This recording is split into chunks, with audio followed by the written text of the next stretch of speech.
Operation सिंदूर बड़ा update. Kashmir को लेकर भारत की पाकिस्तान को 2 टूक।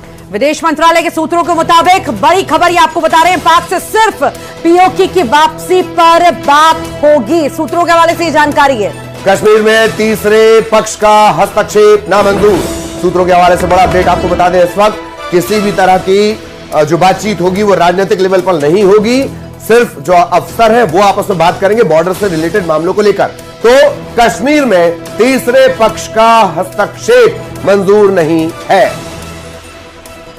तो पाक से सिर्फ पीओके की वापसी पर ही बात होगी और कश्मीर में तीसरे पक्ष का हस्तक्षेप नामंजूर है, इसे बर्दाश्त नहीं होगा, यह भी साफ कर दिया गया है। हालांकि ये सूत्रों के हवाले से जानकारी है जो हम आपको दे रहे हैं।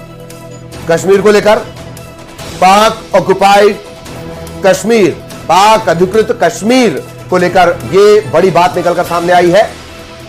2 टूक। विदेश मंत्रालय के सूत्रों के मुताबिक बड़ी खबर, पाकिस्तान से सिर्फ पीओके की वापसी को लेकर ही बातचीत होगी। दूसरी किसी भी बात में भारत की अब दिलचस्पी नहीं। अगर बात होगी पाक से तो सिर्फ बात होगी पीओके की वापसी पर। और साथ ही साथ यह भी कहा गया है कश्मीर में तीसरे पक्ष का हस्तक्षेप जो है वो बर्दाश्त नहीं होगा।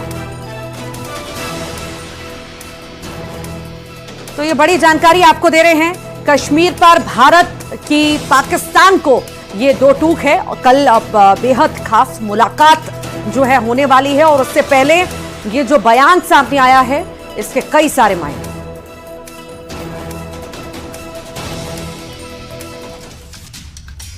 और अब बात करेंगे ब्रह्मोस मिसाइल की, जिसकी गर्जना से दुश्मन कांप उठता है। ऑपरेशन सिंदूर के दौरान पाकिस्तान में लंबी दूरी पर मौजूद टारगेट्स को हिट करने के लिए भारत ने अपनी सुपरसोनिक ब्रह्मोस मिसाइल का इस्तेमाल किया।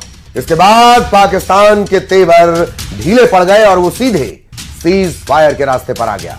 तो वहीं आज देश के रक्षा मंत्री राजनाथ सिंह ने ब्रह्मोस मिसाइल प्रोडक्शन यूनिट का शुभारंभ करते हुए कहा कि ब्रह्मोस हमारी शक्ति का प्रतीक है।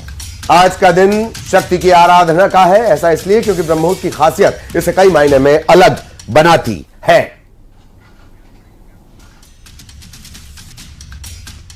तो चलिए सबसे पहले इसकी ताकत की हम बात कर लेते हैं। क्या क्या इसकी खूबियां हैं। दुनिया की सबसे तेज सुपरसोनिक क्रूज मिसाइल ये है।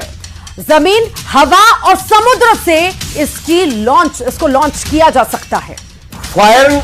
फायर एंड फॉरगेट, इस प्रिंसिपल, इस टेक्निक पर यह काम करती है। गति मैक की अगर हम बात करें 2.8 यानी कि ध्वनि की गति से लगभग 3 गुना मारक क्षमता इसमें है। यह रफ्तार की बात हो गई और मारक क्षमता 290 से 400 किलोमीटर तक, यानी टारगेट जो हो सकता है वो 290 से 400 किलोमीटर तक। आज जो ब्रह्मोस फैसिलिटी शुरू हो रही है, मैं समझता हूं वह यूपी डिफेंस कॉरिडोर का यह गौरव होगा। यह सिर्फ उत्तर प्रदेश का ही नहीं बल्कि देश का सबसे बड़ा BrahMos integration and testing facility centre है। यह रक्षा क्षेत्र में भारत की आत्मनिर्भरता के प्रयास को भी मजबूती प्रदान करेगा। साथियों, जहां तक ब्रह्मोस का प्रश्न है तो आप सभी यह जानते हैं कि ब्रह्मोस दुनिया के सबसे तेज सुपरसोनिक क्रूज मिसाइल्स में से एक है। ब्रह्मोस सिर्फ एक हथियार नहीं है बल्कि यह अपने आप में एक मैसेज है। मैसेज हमारी आर्म्ड फोर्सेस के स्ट्रेंथ का है। मैसेज दुश्मन के प्रति हमारी डेटरेंस का है, प्रतिरोधक क्षमता का है। मैसेज हमारी बॉर्डर्स की सेफ गार्डिंग के हमारी प्रतिबद्धता का है।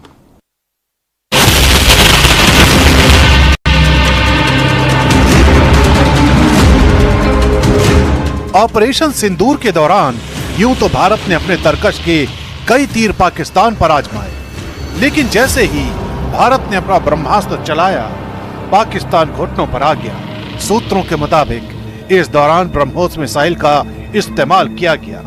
ऐसा इसलिए किया गया क्योंकि लंबी दूरी पर टारगेट करना था। इसके लिए सुखोई लड़ाकू विमान का इस्तेमाल किया गया। BrahMos is a supersonic missile. It cannot be intercepted by the air defense system of Pakistan and to the extent by China.